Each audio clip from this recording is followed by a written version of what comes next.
What is up, people?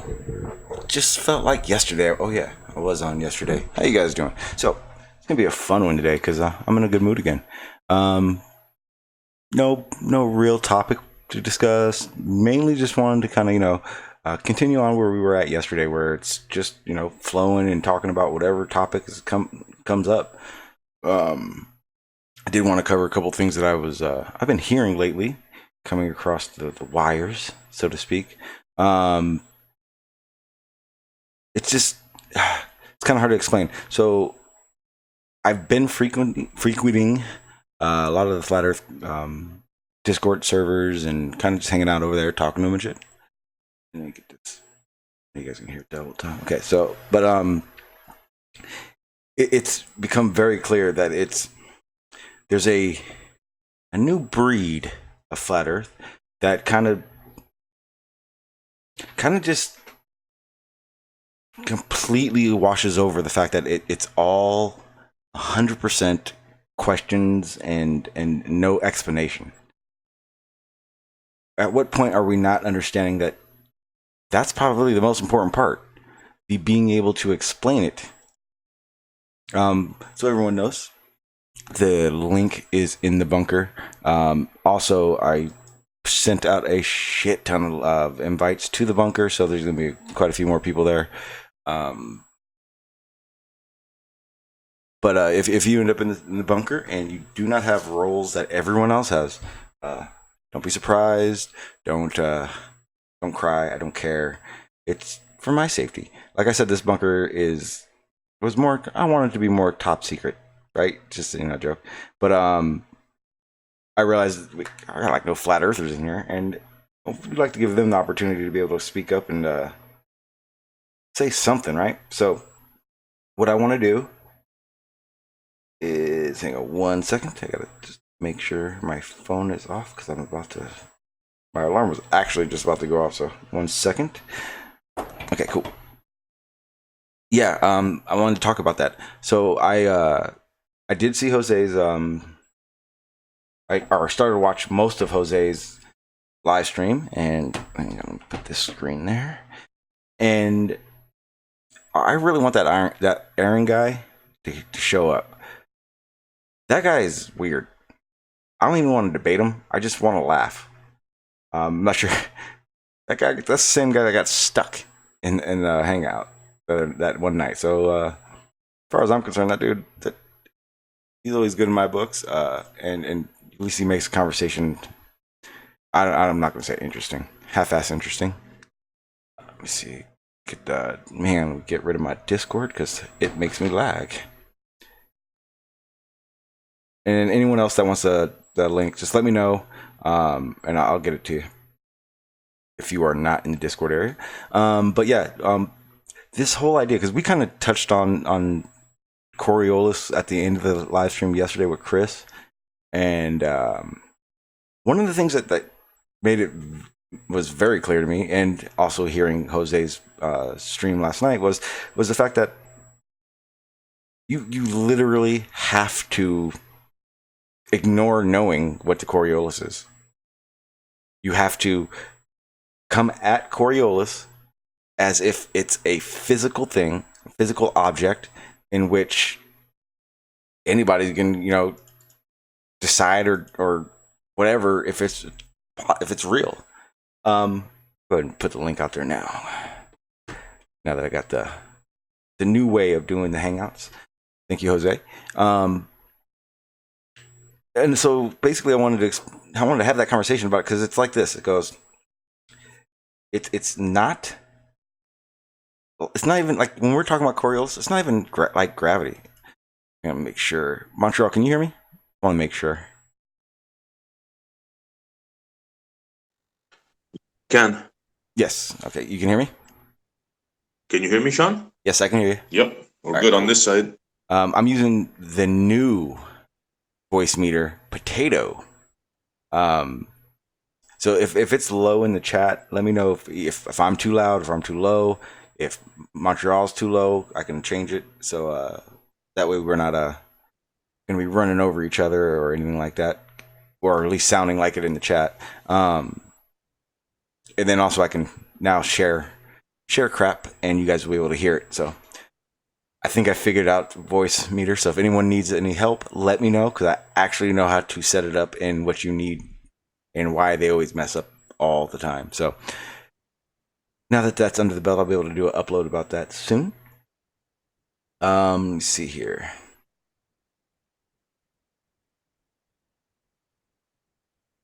So mine is, my mic has a high pitch one.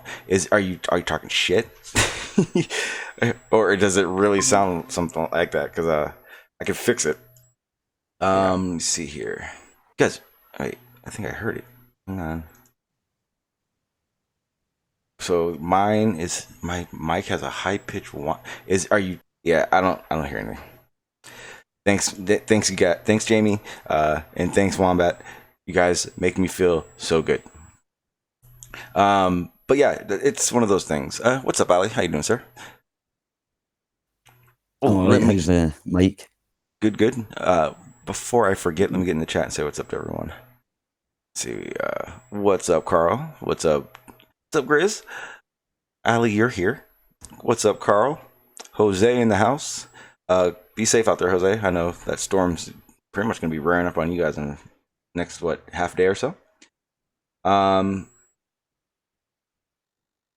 that's it so far. What's up, Curd? What's up, 24/7 Flat Earth Discord link in a video on my channel. That was breathful. Hey, you're more than welcome to come on the panel and discuss your views. What's up, Carlos? What's up, Bandsaw? How you doing, John? And I think that will be about. All right, how you doing, Amy? How you doing, Pip? How you doing, Angel? And Jamie, Robert, and you guys can tell I'm getting tired of saying names, so therefore I'm done. What's up, Fader? Okay, I'm done. Whew. So, how you guys doing? Good. You seemed extra giddy to want to discuss what was the topic of Coriolis, right? Montreal? That's kind of where you wanted to move the conversation? Well, that was Jose had a pretty awesome video last night. I don't know where he finds these things, but it was an eye opener. What would you consider an eye opener about it? Did you see it, Sean? Bits and pieces of it. Like I said, I woke up and I was listening to it, kind of fast forwarded through a few pieces, but overall, it was basically a deny an actual effect, I guess you would say. Here's the thing. To believe that Coriolis isn't actually real, you're literally saying how things work in general don't work, but it does. The act of throwing, so everyone keeps doing the merry-go-round. If you're on a merry-go-round and you throw the ball at somebody, like right to them, the fact that that ball will not go to the person, the fact that you have to actually throw it in a certain trajectory to get it to that person, shows that Coriolis it's there. The effect is there. And I was thinking about this because I heard Blue talking about it, and the first thing I thought about when Blue was talking about it is, and again, this isn't effective Coriolis, but it's a better way of understanding it. As I play football, and as a receiver, and I have a quarterback, he has to throw at a certain trajectory to make it to me. Well, if you're doing that same thing, the ball will look straight, but it's not. So this idea, like, it's not a physical thing. We can't talk about it like it's a physical thing, because it's not.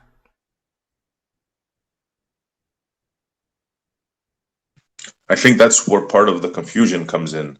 Mm-hmm. You see, the Coriolis effect does exist, but we don't see it on Earth. It's not like we're saying that the Coriolis effect itself does not exist. We're saying we don't see this on Earth. No, we do. Where else would you see it, though?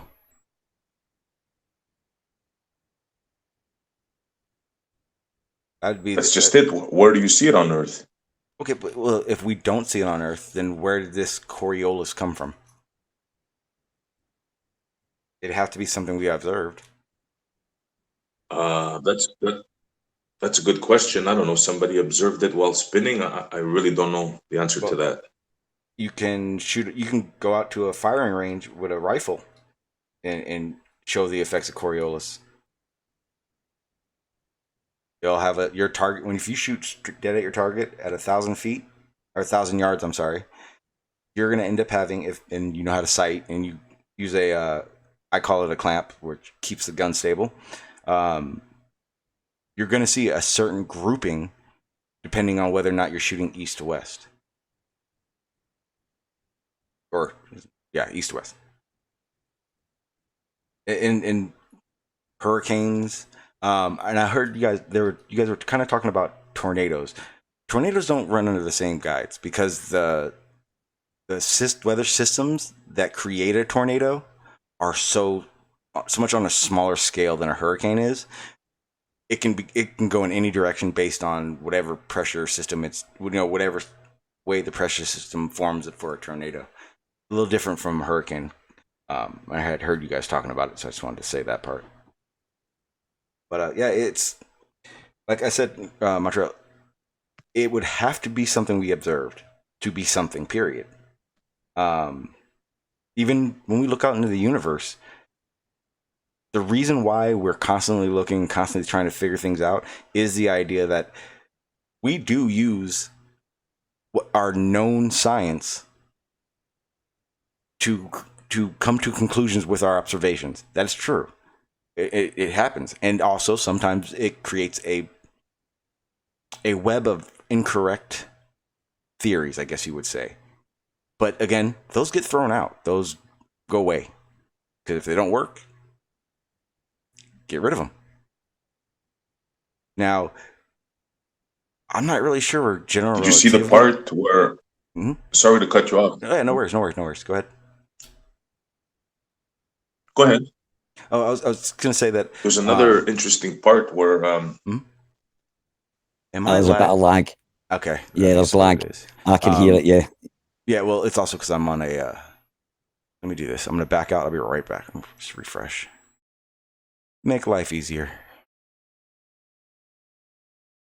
Because I'm also, I don't think they can hear me, but I'm on 2 accounts, so it's kind of weird how this is going to work. Hang on. See this Coriolis effect. It's quite confusing. I don't think I've had like an answer about it because it keeps changing. I can understand your question. Saying about it's being confusing because 1 minute. Yeah, like I watched that video. That you talked about. I seen that about 1.5 years ago. And it was quite interesting, but it has a different effect on me now than it did then because of this Coriolis.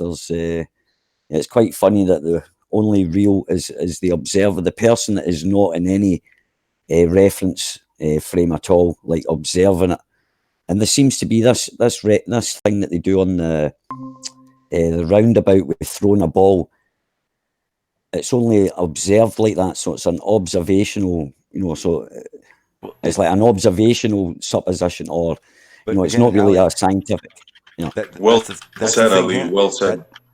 Actually, it's not well said because here's the problem with what you're saying. You're saying, again, you're really, to me, it seems like Flat Earth is depicting it as a physical effect, a physical observation that we would look at. It's a fictitious force. Another one. It's one of those things that we see the effects of. It's all we're doing is explaining why something would appear to look like it does in a situation, and we call it Coriolis. Agreed, but then you say that it affects the hurricanes and stuff. Yes. How could a fictional force affect a hurricane? Because it's not a physical force. It's not something, and that's how I think I kind of started doing. Yeah, it's observational. It's like it's observational though, Sean. No, it's like centrifugal force, isn't it? Yeah. Right. Well, that's what I said. It's observational. So, something that you observe, it's more of an illusion, right? The ball doesn't bend. It's really going in a straight line or whatever the other way around. It doesn't matter. The fact is, because it's the observer that's the scientist guy, right? So he can't. His reference frame is still in stationary space observing something. He's taking his measurements from his position and watching other objects moving about. And from his reference frame, he can look at other reference frame. That reference frame video showed clearly you couldn't tell whether the wall was moving or whatever. But if you're standing behind the camera, the truth that you're looking for is actually the wall was moving. And so it's optical illusions. Okay, but here's the thing. In one way, but then there's the other one. 1 second, and you use it in that way, right? We get told it gets used in that way, but then when we use helicopters and bullets and stuff like that, it turns into a whole different set of theories or set of explanations. You know, it's like two explanations for the same thing. It's like you're covering both angles, kind of thing. You know, you're saying it's a physical force, it can move things, but it's not really, it's fictitious, it's observational. But you've got it covered, man. No, but here's the thing. If you're looking, say you're looking on a straight, like a drag strip, and you're staring at the car at the beginning, at the starting line, and that car takes off, and the car's coming straight at you, and you're looking at it straight head on, the car's not going to be looking as if it's driving very fast. If you're standing on the side of that car, the car's going to fly by and it's going to look like it whizzed by you. My exact point. Okay, yeah. But what you just said is that because it's an observation, I don't even know what your explanation for it, because it was an observation, like it was it's something that you see, right? Yeah, it's not due to a force, right? Listen, it's not due to a force, but we see it is due to an optical illusion. It's not due to a force, because it's not an optical illusion. Well, wait a minute, you're saying is a physical object. No, because we can observe a physical object. We can observe a physical object showing the effect of Coriolis. That's the difference right there. It's not a physical right. So someone effect. Standing outside. What about someone standing outside, right? Say someone's standing outside the atmosphere, right? And they've got super duper zoom vision, right? So they're outside the reference frame of the atmosphere, the Earth, which is the reference frame that the guy with the gun is, right? Plus the bullet's still in that reference frame, right? So what would he see the bullet do? Because what he would see the bullet do would be in fact, what the bullet was doing. Yeah, what he would see is you'd see the bullet moving, and then you'd also see the Earth rotating, which would explain why then there is a difference in the aim point versus the actual strike point. It. So it's those two bodies in motion. I'm going to finish this point. Because he's observing two bodies in motion, one, the ballistic flight, and I use that word specifically so I can bring it up later when you try and strawman me, versus the rotation of the Earth. Right, exactly, but it's observable. But it's observable, Druss, and that's the truth of the matter. The bullet isn't bending, right? Wait. The bullet isn't bending. Wait, it's the Earth that's moving. Wait a minute, no, Sean. Let me finish the thing with Druss. Let me make. But there's a problem though, because you keep saying it's an observation. Everything starts as an observation. Yeah, but Druss has just proved it's an observation, because I asked him what someone outside the reference frame. You're saying but like it's not. Right, okay, but then when we bring in like a helicopter or something that's leaving the atmosphere and does it, which is non-ballistic flight. I forget about the ballistic, or it doesn't matter. It doesn't matter. No, that's why I use that word specifically. No, it's not powered. You cannot ignore the reasons things happened. If I go get, this is the second explanation you guys have, right? I've just exposed the first explanation. Well, listen, you're saying it's Ali, stop. No, you've said it's observational, right? It's not right now, and you're like, we're not able to. No, Ali, the Coriolis effect. It's a fictitious force, observational, but now it bends. I'm serious. Stop. What you're doing right now is you're just rambling over and saying the same thing over and over again. Yeah, you can say that, Sean. No. You go ahead, say that. I'm trying to say something, and you're just saying it over and over again. Hang on. Stop.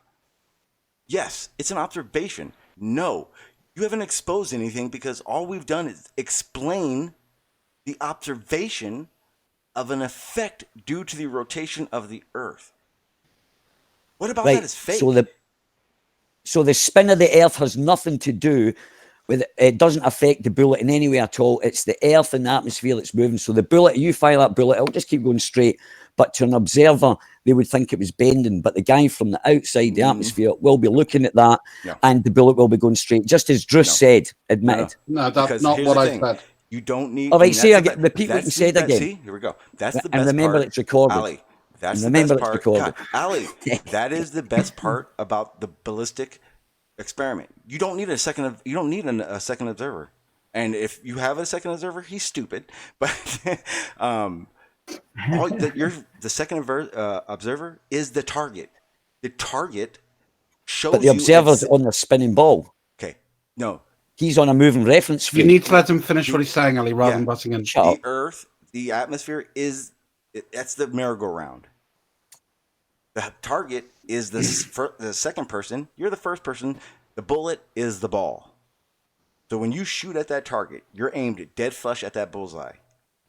It's not only that it will always group to the right, it will be in a small grouping, because it's not that the bullet's just randomly going in that direction. It's that the Earth is rotating. The reason it's able to do so is because you're doing it over 1,000 yards, and that bullet creates a lot of speed. And because of that speed, it takes itself out of the equation of the Earth's rotation. It's moving too fast for the atmosphere to take that bullet with it. Yeah, and the target's moving away from it, right? Target is moving. Well, it depends where you're. It depends where, if you're shooting north or south, or whether you're I know, shooting east or west, Ali. Right, but for the Coriolis to come into effect, right? If you aimed straight at the target and you were in line with the rotation of the Earth and the atmosphere, and aimed straight at the target, you'd have you wouldn't have to account for it as if you're maybe about a couple of degrees. The target was a couple of degrees away from the direction that the Earth rotates. So the target would be moving away, it'd be moving further away. Once you shot the bullet, the target would be moving. It wouldn't be moving. It has to, because it has to because we're moving. No, you can't. We're on a spinning object, and the target is attached to the reference frame. So it's moving away with the Earth's spin. Ali, you can't the bullet do this, leaves. okay? No, stop. You're ranting. don't stop when you start gaslighting. saying something. No, you won't let me what? finish. You won't let me finish. He accused you of gaslighting. Yeah, that's what you're doing. How? Blaming me because you're interrupting me. You won't give me a chance to finish my point. You keep talking over people. No, I don't. You're going over people. Yeah, all right. See, there you go. Right, okay, I'll mute then. Right, I'll mute and let's hear it. But give me a minute to respond. Recorded. Just go back into the stream and see if we are. I could say the same. What's happening? Because I was trying to explain something I'll mute myself. about it, and you just talked over me, you talked over Druss, and it's just like, hey man, just relax. Especially because we haven't even got into it yet. We're just on the outside of the explanation of it. It's an observation. That's all there is to it. When that target isn't moving away from you, it's basically moving across from you. It's horizontal. It's going left to right. It's moving away from the bullet, not away from me. I'm attached to the same ground. It's moving, and the it's bullet moving away is from the straight. bullet. No. It's just moving. Yeah, exactly. That's what I said. The bullet is going straight, but the target is moving away. Do you understand that? I kind of agree with Ali from what he's talking. If you are making a shot to the east, i.e., with the rotation of the Earth, and you're doing a shot that's probably over a kilometer and a half, 1,500 meters plus, say, you are going to make an account for bullet drop based on the Coriolis effect. The point that I was trying to make to Ali before we got into some of the more meta shit is the fact that if you're, say, firing northeast or southeast, then you're actually making a different correction. You're making a correction for drop. You're also making a correction for rotation at that point at that long distance range. If I'm firing north to south or south to north, I have to make an equal correction. It's a more of a degree. So it's based on the angle to the target, based on versus the rotation of the Earth, which is then going to allow me to judge my Coriolis effect. And obviously the latitude I'm at is also counted into that equation. That's what I meant. That's why I didn't agree with what you said that I said earlier. Understood, but right, from the bullet's point of view, if I was sat on that bullet, right, and I was looking at the target, the bullet is going in a straight line. I agree with you. Yeah, I know. And that was the point I was trying to steal, Manny. Now you've interrupted me, right? Please. I'm sorry, I was trying to steal, Manny. I apologise. I don't care what you were trying to do. And see, that was another shitty comment. But anyway, the point is, you're trying to make a shitty comment? Well, you were trying to make a. You were trying to. Wait a minute. Let me finish. See, don't play victim. There you go. I don't talk about the topic. I don't want to go. Right. So from the bullet's point of view, right. So from the bullet's point of view, that target is moving away from it.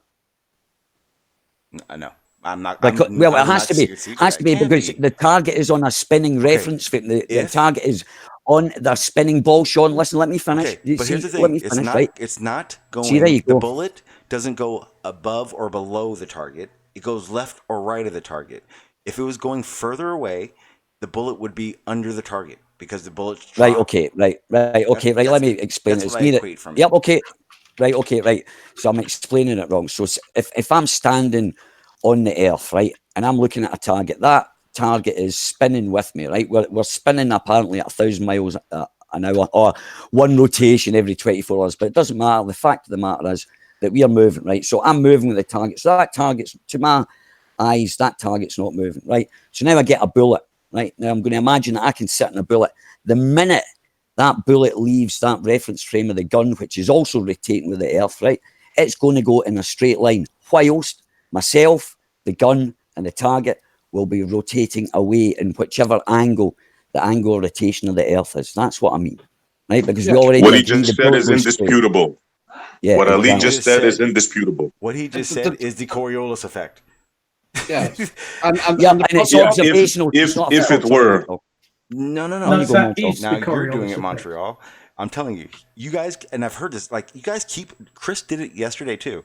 You guys explain the Coriolis effect, and then go, no. If you're explaining it, and we're saying, yeah, that's exactly how it works. That's it. I mean, what But is the discussion we're Ali just having? glossed over. Ali just glossed over the very fact that causes the Coriolis effect. That when you said, "Oh, we're spinning at the equator at such and such 1,000 miles an hour," yes, at the equator we're doing 1,040 miles an hour. Do you know how fast you're going at the North Pole? Doesn't matter. No, it does Seven- matter. That's the It whole doesn't thing because that it's still a causes it. moving target. 3-7. It's What? still a moving target when the bullet. Yes, it does. It's still a moving target. No matter how Do slow, you it doesn't think- matter whereabouts. It's Hang still on. moving. It And the does bullet, matter. It from matters the big bullet's time. point of It's view, the difference in speed. it's nothing to do with speed, mate. The bullet, Oh my the God, it target's has still moving. everything You're to do trying with to speed. obfuscate. The That's Earth's it's rotation. got nothing to do with speed. No, it It hasn't. has. It has It's got not. everything to do simplify with the this, speed of rotation. Wait, guys? time out. Can I- Stop. Guys, hang on. I want to say one thing real fast, Montreal. The fact that the bullet does not hit the target and it goes left or right of the target shows its speed. It's the rotation of the Earth either going past the bullet's line of straight trajectory. See how that works? It's not. It is speed. It's making. Yeah, it's the same way as if I was shooting a pigeon, which I've done a lot. Mhm. Yeah, if that pigeon is 200 meters, 300, 220 meters away from me, I've got to lead it because otherwise I'll miss it. Yep. Same And the thing with reason that ball, I'll like miss stuff. it, and this is exactly the example doing, the one thing I think I disagree with you, Sean, is you do account for bullet. I believe. Let me rephrase that. I believe you have to account for bullet drop when you're firing east-west. You've I don't always think got so. to allow I for think it's bullet more. drop. It's more about the distance. Yeah. Hey, can I jump in here? Absolutely not. What's up? How you doing? It's been a minute. Where you been? I was. I actually I fell into a new career about a month ago, so I've been doing some training and getting some new licensing. Left the world of heavy equipment operations to jump into an office and wear a shirt and tie. So, Ooh. Are you a There's US nothing sniper wrong with now? working in an office. I was hoping Okay. he was going to be a US sniper and he could actually just tell us exactly what's going on. Well, I do there's- have there's a the few- manual. there's a few problems with this conversation so far. First of all, what we need to do is we need to wipe out Nathan Oakley right from the get-go, because what he's Oh, done yes, please. is he's I like your confused style. the flat earthers. He's confused the flat earthers into believing that Coriolis is the spin of the earth, which it's not. No, Like he keeps no. talking about helicopters, and he's got it wrong. First of all, east to west is the I don't know how to pronounce it, but I think it's pronounced Otvos effect. That's your east to west and compensating for drop. Yes. The Coriolis effect is simply due to caused by the difference in speed at the equator versus you moving north or moving south. A sphere rotates at a different speed, and that is what results in the Coriolis effect. It's not the spin of the Earth.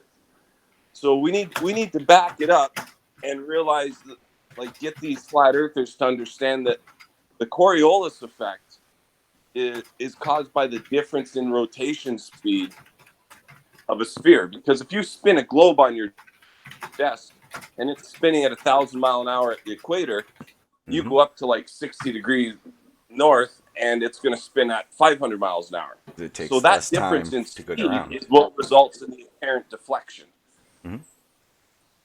That's absolutely spot on. Yeah. And I would like to say to everyone out there, a globie corrected other globies. It does happen. Flat Earth, try it. Like I'm so. It like, takes the same amount of time, Sean. What? Sean, it takes the same amount of time, whatever part of the Earth, for it to spin 24 hours, mate. No, yeah. Yeah, you're talking almost got about me the there. difference between linear speed and. Of course there is. but- Otherwise, your yes. model wouldn't work. But Ali, because of that fact that It you has to just be. said, is how we know at the equator versus at the North Pole, the rotation, the speed of the rotation is different. That's how we know. No, it's not. That's it. It's you're You still just said that rotating it is. So one. you're telling You're me- still rotating. Wait a minute. You're still ahead. rotating one full circle in 24 hours. So how can it be But different? if Yes, okay, but at 'cause- different speeds. No, but Yeah, not at because- different speeds at all. Listen to what you okay, just no, said. no, there. no. Okay, let me Yeah. answer it now. So if you're at the equator and it's bigger diameter, it takes longer to go around. So if you have a smaller diameter above that, then it takes less time, but the same time, which means we But the know 2 it's points going, are- it's going slower. If at 40 degrees it was going 1,000 miles an hour, it'd be making laps around the equator. Yeah, You got angular speed You- and you- angular I velocity. don't think. messed Yeah, up here. no, never mind. Mixed up. I'm not saying that. So I know exactly what you're talking about or what you're saying. But in the end up, the reality is, to an observer outside, there is no difference in speed of the two objects, no matter where they stand on the Earth. But there It's is a still difference. 24 That's why you get hours. the Coriolis Okay, effect. The again, Earth takes special 24 hours to do relativity. one rotation. End of story, man. And use You're- equating it to distance. You're you're- using equations that have no literally- relevance whatsoever to reality. Wait. What are you talking about? Distance? The fact that we were talking about a target and it being 1,000 yards is because that's how far it takes for a bullet Yeah, from- traveling at that speed to be affected by the rotation of the Earth. There's a reason for that, and also, yes, I mean I'm looking at it right now. Snipers have to adjust for it the same way a pilot would have to adjust for it, except for the fact that it's so minuscule and they have so many other things. With all the time they're training doing this, it becomes second nature. It becomes something that's not. It becomes a step that will just blend in with other steps. Guys, can I just ask a quick question to the panel, which is, if I'm traveling at 20 miles an hour and I need to go 100 miles, how long will that take me? 5 hours. Yeah. Depends on the acceleration.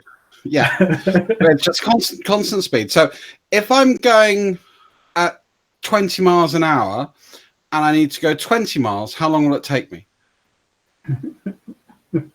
Wait, say again, because I wasn't paying attention. If I'm going 20 miles an hour and I need to go 20 miles, how long will it take me?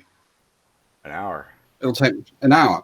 Now, if I'm trying to say how long will it take me to go round the equator of the Earth, which is 24,000 miles, yeah, and I'm going at 1,000 miles every 24 hours, 1,000 miles an hour thereby.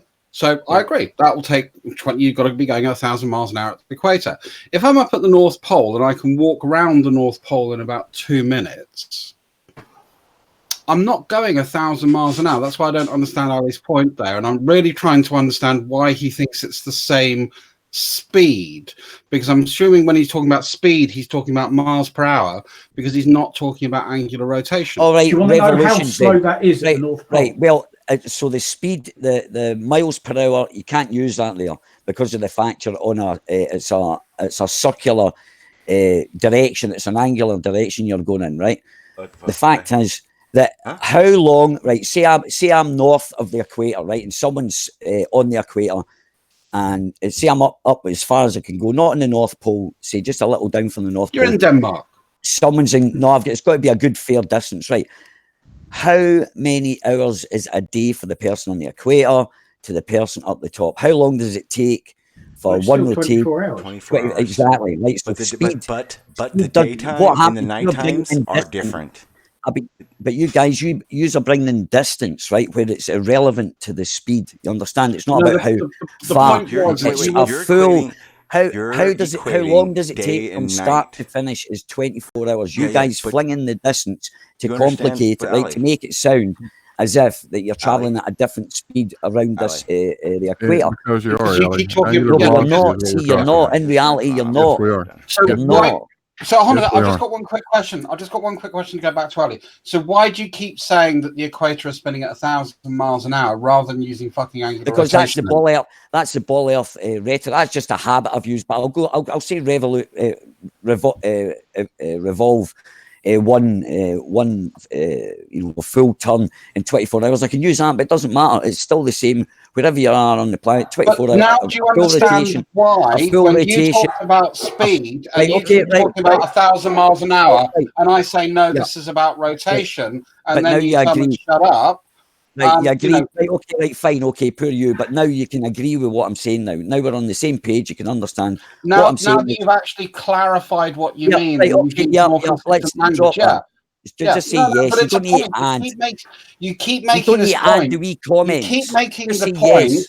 You Make keep yes or no. making the point all the time. And when we were talking about the fact that there is a difference in the rotational speed, i.e., how long, how fast we are moving at that point to create a circuit based on latitude, then it is a different speed Right, to the truth. equator. The truth is It in is- the name of the hangout. The truth is in the name of the hangout, right? So the truth of the matter is everybody, according to you lot, is spinning at the same speed, same rotation, which is the same speed. If it takes 24 hours for a circumference, no matter whatever it says, it's moving it as if it's attached to We have the same angular rotation. a same height. Exactly, right? That's fine. So that is Which the is not truth of speed. the matter, right? It's not the truth of the matter. Oh, I'm traveling at 55,000 miles up there, but down there I'm traveling at a different speed or rotation. No, it's not. That's total bollocks. It's the observation. In reality, the truth of the matter. You completely missed how Coriolis works. The truth of the matter is we're all doing one rotation in 24 hours. That means speed. I agree is with a- you. different We are speeds. doing one rotation every Right, 24 no hours. matter That where we is the are. truth of the matter.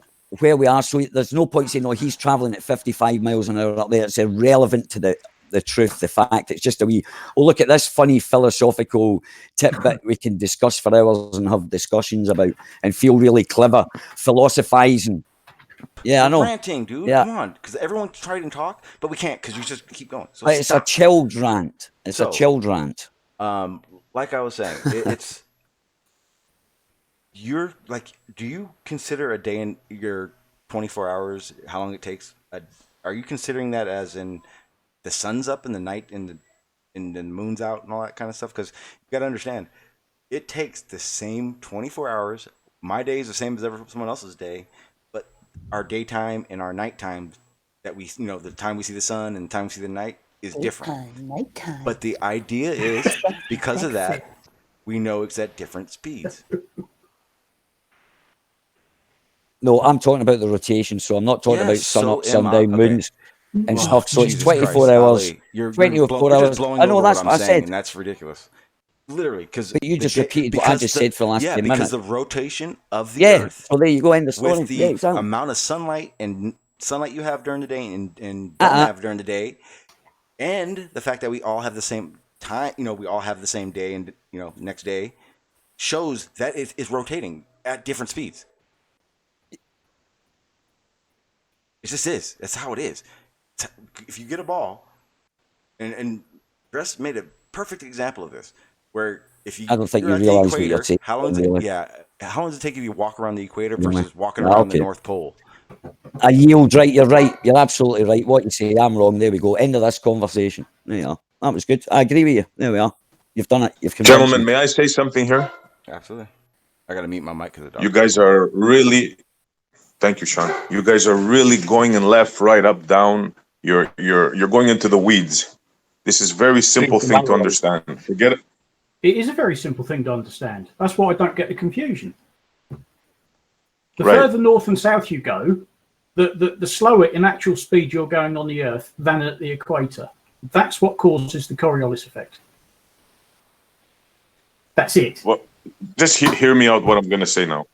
Go on then. The Coriolis effect, if I may, the Coriolis effect needs 2 reference frames No, to be observed. no, Correct? no, I'm not correct in that. no. You don't need 2 reference frames. Do you have a computer next to you? Bring it up, look it up. Anybody could do it right now. In order for the reference for the Coriolis effect to be observed, you need 2 reference frames. There's no way around that.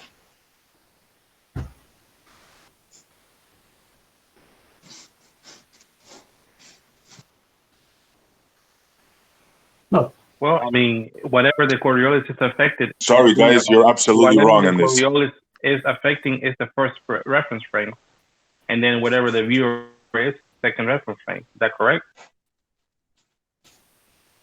Sorry, Carlos, say again? I said whatever the Coriolis is having an effect on is the first reference frame, whether it's clouds or water, and then whatever the viewer is and where it's located, it will be the second reference frame. Is that right? No, it's not having an effect on anything. Okay. The Coriolis effect is a fictional. It's not having an effect on anything. You can't touch it. You can't. Never mind. This is where you guys are misunderstanding everything. It is a You think that the Coriolis effect actually moves stuff. Actually, it's a fictitious force. It does not affect anything. exactly like centrifugal force is a fictitious force. These are both non-inertial forces. They appear only in a rotating frame of reference. Correct. It's like the IQ of a flat earther is fictitious. Okay, so now we agreed to this. So now let's take not a hypothetical situation. Let's take an actual situation. We're on the equator. The equator is traveling at 1,250 miles an hour, right? Not quite. 1,040. Well, whatever, more or less 20 miles less or more. In reference to what? Sorry? It's traveling at that speed in reference to what? No, In just what? reference to everything else. Yeah.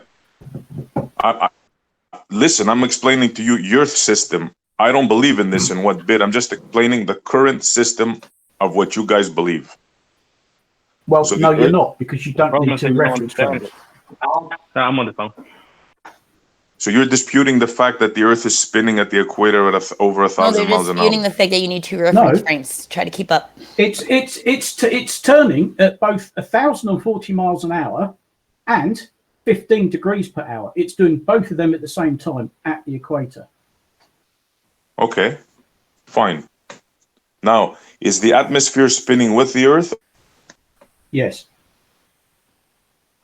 Okay. Because if it wasn't, every time you opened your front door and stepped out, you'd get knocked off your feet, wouldn't you? Whatever. You're saying yes, the atmosphere spins with the Earth. Yes. Overall. Okay. Overall, it's the same reference frame. The Earth and the atmosphere are all turning. Go on, Q. It's not overall. It's either spinning with or not. Which one is it? The overall atmosphere spins with the Earth, yes. But inside that atmosphere, you can have pressure centers, winds. You can have different things moving in different directions. Quite possibly one of the most complicated. I'll give you that. I'll give you our that. atmosphere. Blue. Fine.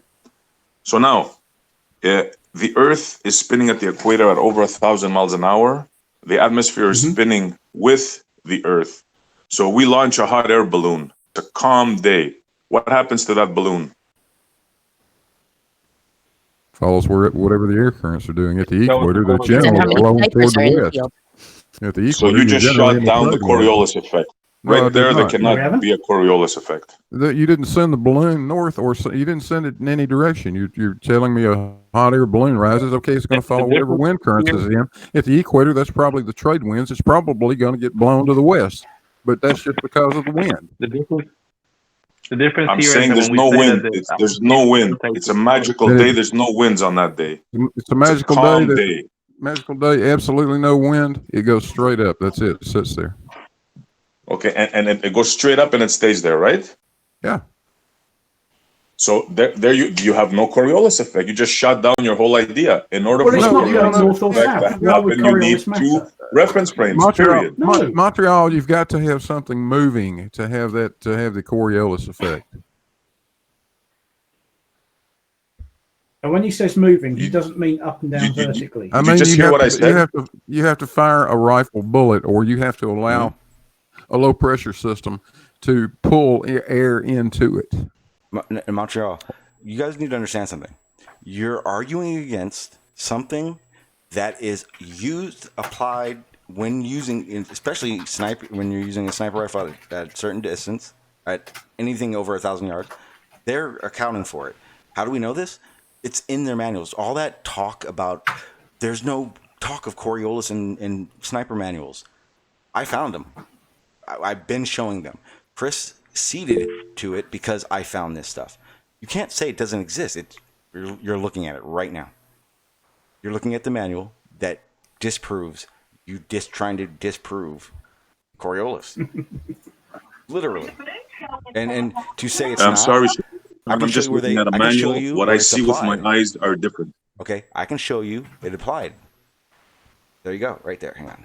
So there are companies that literally design bullets for the best trajectory for whatever application they're using.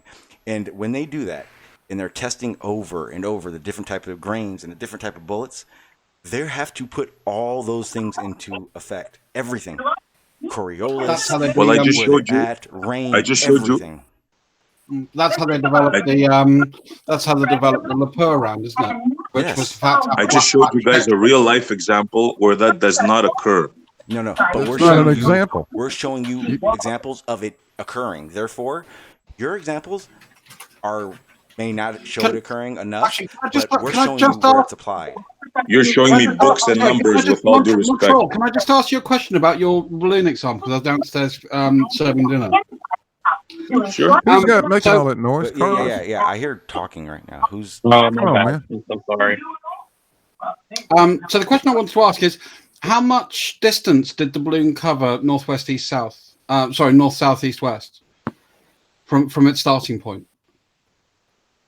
In the hypothetical thing that I showed you, that we were talking about. Yeah, and the balloon going. You're still there in the balloon. How many miles did it travel? How many miles did it travel? In either east, west, or north, south.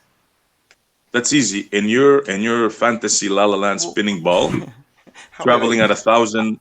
I thought you gave an example of some real life observational stuff, and you're telling me that you disproved Coriolis with it's an analogy or something. I'm showing you real life stuff that our men and women that use this on a regular basis have to use. They have to be taught how Coriolis works before they go out and apply that to fight our wars. You understand that, right?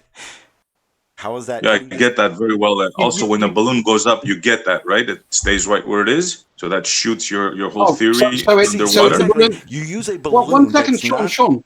So the balloon, that? Yeah, the balloon didn't move anywhere north, south, east, or west. It just stayed at the same, let's say grid point. You told me there was no wind. No Montreal. way. Yeah, No way that happened. No, that's fine. But why would the Coriolis effect happen to an object that is stationary and is not moving to a secondary point? It couldn't. It wouldn't. Can you explain, Montreal, how the Coriolis effect would apply to that scenario? Because I don't understand. You just said it yourself. If the Earth is spinning at that rate, right? And you said that the atmosphere is stuck together. That's all you have to say. Your theory is finished after that because you have no Coriolis effect. How could you not see that? So if we have no wind, so i.e. the wind is moving exactly at the same rate as the Earth is rotating, and you send a balloon up and it basically stays right above where you've launched it from, and then you come back down again, you've gone 0 meters. So why would you apply the Coriolis effect for something that is not moving through the atmosphere but is stationary? That's my whole point. Wow. In order for the Coriolis effect to happen, you need 2 reference frames. No, you don't. All right, better yet, how about this? You do. You're right. But the thing is you don't need 2 people as that reference frame. The target and the bullets and the grouping is the other reference frame. It doing it is the other reference frame. Yeah. No, the Earth is one reference frame, and the atmosphere is another reference frame. No, you can't get out of that. No, There's no way out of reference that. frame is the angle at which you're observing something. Wait, but why? Why would the atmosphere be a separate reference frame from the Earth? It's not, is it? It's not. Well, I'm asking this In guy. order for the Coriolis effect to take effect, Q, you need No. 2 You reference can't frames. answer. You can't do that. You can't answer with that. You have to tell He's me been listening to Mr. Oakley. what makes the Earth and the atmosphere different from each other when you're talking about reference frames. What separates the 2 of them? And especially in your analogy, where the atmosphere is moving in the same reference frame as the Earth, full stop. Can I read this? This is straight out of That's my point, Wikipedia. Druss. That's my Something I wanted to say real quick. Can I say something real quick? Well, let me finish this. In physics, the Coriolis force is an inertial or fictitious force that acts on objects that are in motion within a frame of reference that rotates with respect to an inertial frame. The object has to be in the rotating frame. The object in motion has to be within that rotating frame with respect to some other non-rotating inertial frame of reference. That's the only reason that second frame is even mentioned, Montreal. Yeah, and so Okay, I'm gonna read this super what's your point? Hang on. The front. Curtis, thank you. I do appreciate that super chat. And this is wonderful thing Comedy made. Explain hurricanes without Coriolis. Why do they have the rotation that they do? Why do they act as if they do in the northern hemisphere and the southern hemisphere? Why do they act different? Because of the vibrations of the Earth. Because a fictitious non-force is acting upon them. Come on, guys. Okay, then explain it. If you're not happy with it being called a fictitious force that you can't physically see, like with your hands and make it happen with the world, doesn't mean it's not real. I'm sorry. Oh, and I'd like to say a shout out to Jose for the new way of doing the meetups. Ha ha ha ha ha. What you're doing means nothing right now. I'm not even going to say your name. Ha ha. Good evening, guys. What's up, Alan? I've been trying to shout at you for about half an hour without realizing that my my mic wasn't connected to bloody. Oh, that's brilliant. I actually regularly shoot at 1,000 yards competitively. Damn. Okay. Quite a lot. So I've had quite a lot of experience of this. Sorry? Is that a threat? No, it's not. No, it's not a threat. No, it's not, because the Netherlands is at least 40 to 50 miles away. That's what I was gonna say. I was gonna say not to me. I'm well over 1,000 miles away from that guy. Yeah, that's one of the worst orders for. So I can actually be really specific about this, because I'm firing a 155 grain bullet at 2,648 feet per second. Okay. Yeah, but how is the Earth and the atmosphere 2 different reference frames? They aren't really. But what happens is the bullet isn't being, unlike an aircraft, the bullet is not using the air to guide itself. So anyway, if I am shooting at 1,000 yards, the bullet arrives at the target at a velocity of 1,116.5 feet per second. And it takes 1.76 seconds to get there. Okay? And then the final important bit. If if there is a 10 mile an hour horizontal, if there's a 10 mile an hour wind constant across the length of the range at 90 degrees, the bullet is deflected by 105 inches. And that's actually quite a low wind speed. That's 10.5 minutes of angle. I've regularly shot in winds that have been pushing the bullet in excess of 20 minutes of arc. So that's in excess of 200 inches. And to be honest, at that distance, with that flight time, I don't give a shit about Coriolis effect. It's such a it's there, but it's such a tiny effect that I don't really worry about it, because I'm much more likely to get the wind bloody wrong than I am to get the than I am and I'm much more likely to get the wind deflection wrong by more than the deflection of the Coriolis effect. So it's not something I'm going to worry about. This is why you get, yes, it's in sniper handbooks, and if you're going to get up into big caliber rifles where you're going to get time of flights into the 3 or 4 seconds, then Coriolis starts to become a significant effect. Yeah, but where Coriolis is really important is in artillery. Yes. Where you're getting into the 10s and 20s and 30s of seconds of time of flight, and probably even longer, to be honest. I'm not an artillery person, so I can't comment too much on those times. I do have quite a good example of that. In the First World War, down at the Falkland Islands, the English Navy and the German Navy were slugging it out. Now, that back then, they'd already knew about Coriolis, and they'd factored it in. But the British gunners were surprised that their very accurately aimed salvos were falling 100 yards to the left of the German ships. Well, it seems that when these things had been set up and Coriolis had been allowed for, the designers were under the impression that all of the sea battles took place near 50 degrees north latitude, not 50 degrees south latitude. And it turns out that the deflection was twice what they'd allowed for in the northern hemisphere, which is why they were 100 yards off. Yeah. So, because of course Coriolis works differently in the southern hemisphere than it does to the north. But then it took them a while to figure out. Hang on a minute. So yeah, they were shooting at ranges. You'd got guns that could shoot the ranges of over 20 miles.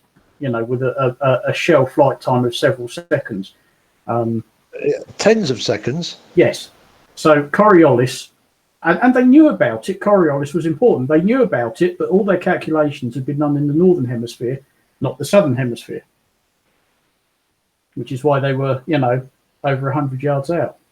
Well, the other thing you've got to take into account is distance traveled. So one of the things that's different from artillery generally to how you would do medium to long range shooting is your arc of travel. Yep. So whilst it's going 20 miles along a flat surface, it's probably doing more like 30 to 35 miles of total flight distance. And that's why when people look at the speed of the shell versus its flight time, they go, well, that doesn't work out. That's because they're not taking of the arc of travel. Just thought I'll throw that in before somebody silly tried to throw that back. Yeah. I mean, small arms, especially when you're looking at, sort of 30 caliber type stuff,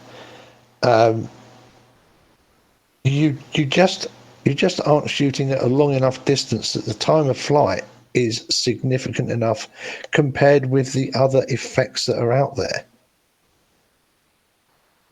That you're really going to start worrying about Coriolis. Mm. If you've got something that's pushing if you've got something that's going to push your bullet 5 or 6 inches off, when the wind's going to push it 200 inches off, what are you going to worry about? And the wind is constantly changing, whereas the Oh, and the wind can Coriolis constantly effect. be changing during the flight of your bullet as well, because you're going to get different wind effects in different areas. Oh yeah, I mean yeah, and there was a bit that Sean put up that I saw earlier, where they were talking about a wind that would push a bullet off by X amount in the first 100 yards, compared with the amount of wind that would be required to push the bullet off in the last 100 yards. And I quite agree with that. That is actually something that you know, we always tend to worry about what the wind is doing closest to us, because it has the most overall cumulative effect on the shot. Because if you can push a bullet off by by 5 or 6 minutes of arc at close range, that will still be 5 or 6 minutes of arc off at 1,000 yards, and whereas at 100 yards 5 minutes of arc is 5 inches, at 1,000 yards it's 50 inches. Can I just point out that if this guy actually went out and learned this stuff like you did, instead of just coming on here and bullshitting, this whole conversation would be completely useless. Oh yeah, that's all right. You guys are in La La Land. You know La Because- La Land? That's where you because guys I love to reside. be able to talk about things I'm really interested in. So No, I don't mind. engineering, technology, I don't mind and it at all. my sport is stuff that I will chat on about for hours. Yeah, I don't mind it at all. You going on and on about the things you know. I find it interesting though that this person would not know anything about any of this and just come on with some bullshit to tell everybody they're wrong. And I know that if he were to go out and dedicate the amount of time you have to learning these things firsthand, he wouldn't want to come on here and say any of these things. But How do you know how long I've been looking at this Then he cube? wouldn't be a station. How do you know? Yeah, but I don't care how long. I don't think- care I how think- long you stared at a screen, looking at the internet, trying to convince yourself you're right about things you know nothing about. Yeah, I mean, the thing I want to say, Oh, so you're the expert? Go Well, ahead. can I actually Explain jump in to and us. maybe- Guys, I guys, am. relax. I Relax. am the expert bullshitter. Yes, I am. Don't Go bullshit for a it. bullshitter, man. I'm waiting to hear You're trying to your. bullshit a bullshitter, dude, and you're doing a horrible job. Yeah. I think you've got to feel. I think you've got to feel a bit for Montreal at the moment, because we all heard it here today for the first time ever. Ali say the truth of the matter is the Earth spins and does a rotation every 24 hours. Sweet. Recorded. You guys keep believing that. Yeah, Yeah. in your world. That's what I said. Like, if you go to a country, you have to learn the language. So I have to change my language or the way that I say things so you guys understand it. That's So all.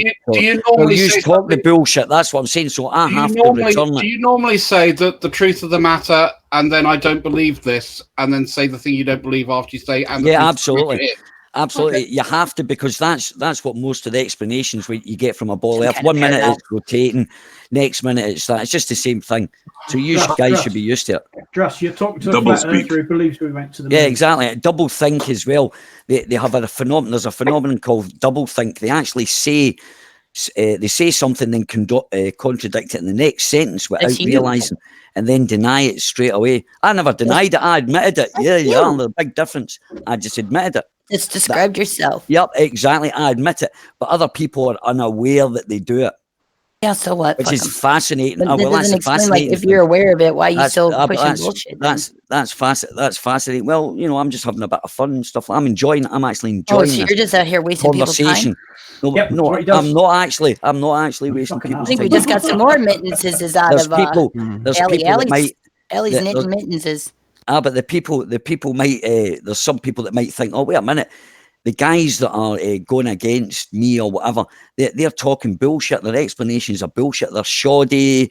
They're very badly I strung don't think together. so, dude. They're I think ancient, Ellen they're just gave they're you some based on really old excellent science. and concise information that was very No, useful it's based and on very old accurate. science. Science is moving on, and you guys are like fucking away back in Use Newton. guys. Newton, my line. exactly.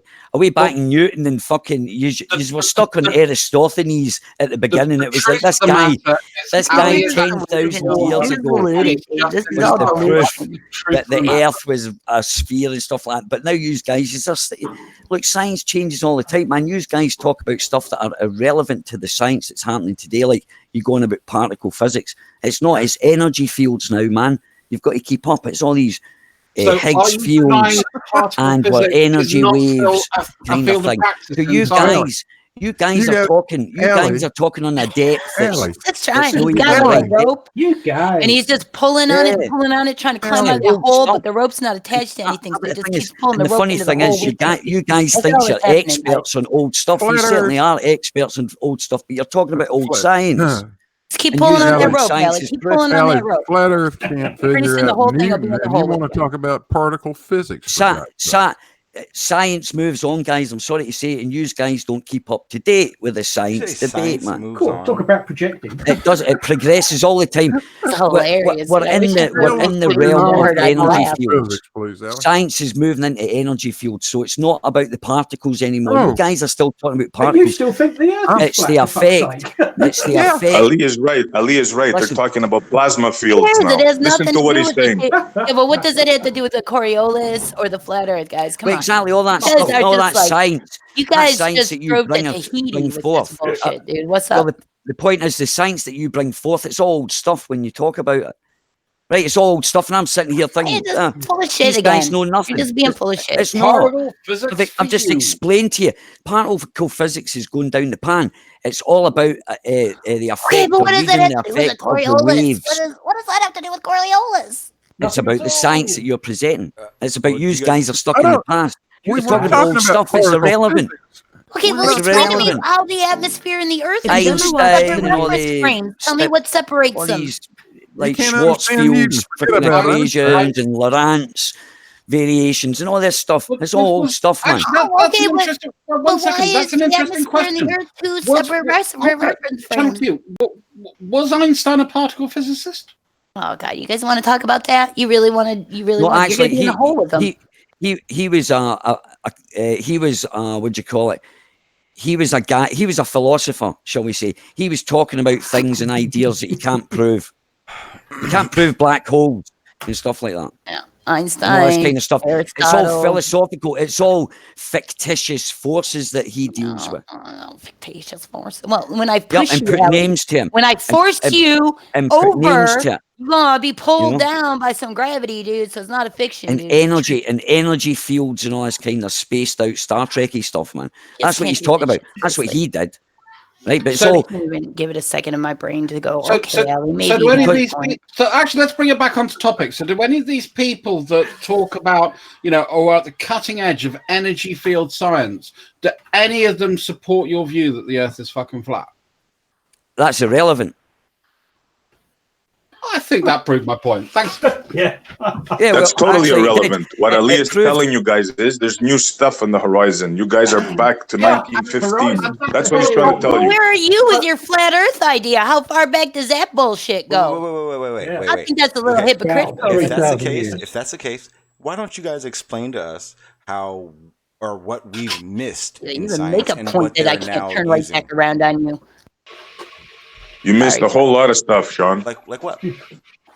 Like right now, apparently the quantum physics stuff is being replaced by plasma. That's the new thing on the horizon. Oh, no. Everything is plasma fields. I'm not saying it's true. I'm just telling you what you missed. Is that your opinion, or are there actual sources that are saying that? There's actual scientists that are working on it right now. That's the new theory coming up. It's going to replace quantum mechanics. Provide the sources for that, because I can tell you right now, it's not. He just pulled it out. Right at this moment, no. But next time we talk, I will provide you sources. Particle physics. I want to see that citation now. Hannah, math and physics is philosophy, dude. It's just all an idea. I'm not telling you that I know everything. I'm just telling you what the scientists are working on now, and what Ali is telling you guys, that there's new stuff on the horizon, and you should open and broaden your horizons. That's all we're saying. And I'm asking, what information are we missing? Since you know, what are we missing? I told you it's called plasma physics. They say that everything, it's not atoms anymore. You're talking It's about not electric universe right now. It's still No, fucking More or atoms. less, he's not. yes. He's talking about. It's He's still talking about fucking plasma. atoms. He's by the not. way. He's talking about what's called plasma field theory. I know, Yeah, but it's it's still again, fucking it's- atoms. This guy's an idiot. That is so Which far is from obviously any something kind we of don't know about. current science. He's like, oh, it's not atoms. It's just a bunch of soup. We're just a bunch of soup. Nothing moves. Nothing denies anything I say. Yeah, that's the crux of what's happening right now. Why are you guys making fun of something? We're just telling you. I'm not making fun of anything. I got Nobody's issue making with- but me. You said that science, that we're behind. You said that science has moved on. I asked you what, and you came up with a hypothetical study that they're looking into. It's not even. Trust me, it is so nowhere near replacing anything. They're looking into plasma. They are looking into a lot of things right now. Doesn't mean it's changing anything. Okay, yeah, and them looking into plasma doesn't mean that Alan doesn't know what he's talking about when he's telling you how he doesn't even care about Coriolis when he's shooting 1,000 miles. And other people are telling you why they do. It has nothing to do with plasma or what scientists are what book some scientist is reading. It has nothing to do with it. So basically, the whole new stuff around this, because I thought I'll go and have a look, because I'll bother to go and actually look for something that actually talks about this. And no, quantum theory is very much alive. What they're actually doing is they're applying quantum theory to plasma physics, and it's finding some interesting stuff. This is what they call the quantum field theory, which is what they're currently working on. Yeah. So no, quantum science isn't dead. We're applying quantum theory to new areas to see what benefits it has. And one of those areas has been in the field of plasma physics, and that's where quantum field theory starts to come in. Yeah, and you'll find a way of shoehorseing that theory into there and say, hey, we were right after all, when it's two completely different physics that they're using. They're a joke, man. They're a joke. You just change. I have a question. You just change the goalposts. I have a question. Every I have a is question from Montreal. Sorry, I just want to get this point out. Rather than talking about something and giving information, I will post the article that I've been looking at into the external chat so people can see for themselves and decide what's going on. There you go, guys. Okay, so here's my question. And this is actually Menace actually asked this question, and it's a great question. And I've asked this question before, and I've never got an answer, not once. He said, what do they care what scientists are doing anyways? It's not like they're going to believe them. You guys constantly say science is wrong over and over and over again, and then you tell us how we're behind in science. How do you come up with the conclusions that you're coming up with if the science that we use and the science that gives us the information is wrong to you? Where are you coming up with these conclusions? As I explained. Oh, sorry, on you go, Montreal. No, go ahead, Ali. Go ahead. All right. The fact is, that's the way that we can point out. I'm telling you, I'm educating on what you're meant to believe, not what I believe. That's all I'm saying. When I talk about how science is changing into any energy fields, and getting two electrons and putting them in a corral of other electrons, and measure the effect of what they have in like a field, so that they're actually looking at the waves, inverted commas. They're looking at the waves and the effect that these two things have when you introduce different forces. It's like a model. They've got animation and all that for it. So, but the point is, I don't believe. Listen, but the point. Let me say. I'm just exposing the shit you guys have got to believe, and you just keep repeating, and you keep changing it. That's exactly what it is. I've just explained. These people are studying. That's ridiculous what they're telling you. You're not. It's made up. That are the last cries of a paranoid delusion. Hermetic philosophy. You're just changing what I'm telling you saying. right now, you have not debunked, you have not changed, you have not put anything on its back. You're denying. They're just science, high trying to priests use spouting science. old crap, man. And so all this stuff Can I was clarify discovered. something here? Yeah, so I yield. It's not the science that we're denying. Get that straight. What are you denying? It's the pseudoscience that we're denying. Oh, do you understand what pseudoscience is? Yes, I do. What is pseudoscience? I'll give you an example. Astrophysics. No. That's a pseudoscience. No. I need you to give me three definitions or explanations for what pseudoscience is if you're talking to someone who has no clue. Well, As far as I know, pseudoscience is not real science. That's the best way I could explain it. What's your definition of pseudoscience is what Sean's asking for. What do you mean by the term pseudoscience? What makes something scientist? I'll tell you. What makes something science and something pseudoscience? Right. Scientists that have no fucking clue what they're talking about, excuse the language, and they tell us what they don't know. Okay. So like, for example, hold on a second. Dark matter. No, stop. Dark matter. Again, you've done it again. Okay, this is the issue, and this isn't just you. This is the issue with what's happening. Science is not a person. Science is not a. It's literally wanting to know, gaining knowledge. Science then is equipped with tools to fact check, to be able to know you are doing it correctly, and for you're a competitor scientist to know you're doing it correctly. There's nothing about science that lies. Science doesn't do anything. Science is. It's not something that does anything. You can any scientist can lie and make any fucking theory he wants up. But guess what? There's ways of fact checking it that we can do. And I'm sorry, there's way too much evidence for a Globe that we're able to do that you guys are just bypassing to jumble up how science describes something actually complicated. That doesn't make it not a Globe. That just means you're bypassing what science says and explains. Yeah, I mean, to me, it just sounds to me like pseudoscience. It just sounds to me like. Could I ask you, Montreal? What do you consider yourself an expert at? Absolutely nothing. General science. Okay. I'm an expert at nothing, Blue. All right. Well, you're an excellent stationary earther. Then I guess my next question would be, then what qualifies you to judge who is the pseudoscientist and who is the actual scientist? If you're not an expert at anything. That's going to be tough. That's going to be tough when you start going, oh, well, prove to me. And then you say, okay, well, math. And they go, well, math is philosophy. Well, it's going to be tough. And that's the thing. I read the definition for pseudoscience and it's versus science. And it's like, when I was a flat earther, if I would have came across this situation, I would throw this under the rug. I wouldn't call Globe pseudoscience because everything flat earth is pseudoscience. Everything. How do I know? Yeah. You need the Globe quote unquote idea, thought, belief to carry out any experiment you're doing because our science explains that. But if you no, you're wrong, Sean. Science doesn't belong to you. Watch this. You're right. Science belongs to everybody. You're 100% correct. Then why don't flat earthers use it? Why do they keep bashing it? It says pseudoscience describes any belief, system, or methodology which tries to gain legitimacy by wearing the trappings of science. Basically, I'm a scientist, but you don't know anything about any of the methods to come into a conclusion. That's what that meant.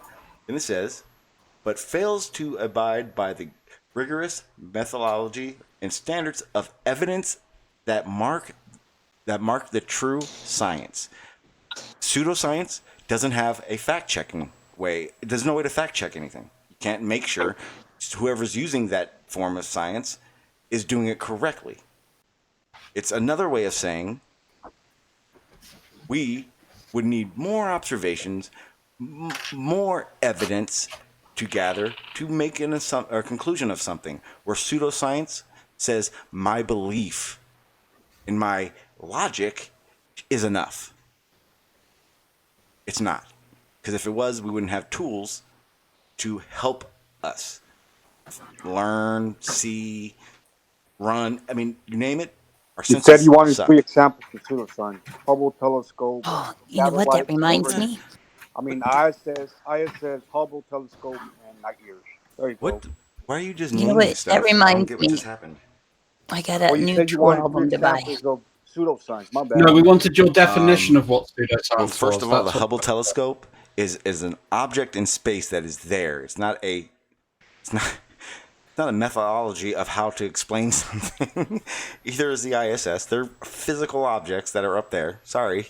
I remember Hubble going up there. That was a For me, those mission, are wasn't three it? examples. But It go says, ahead, guys. yeah, I asked you for 3 examples of it, but again, I don't think you understood. So it says, promoters of pseudoscience often adopt the vocabulary of science, Riley, describing conjunctures and hypotheses, theories, or laws, providing evidence from observation and expert testimonies. Or I read that wrong.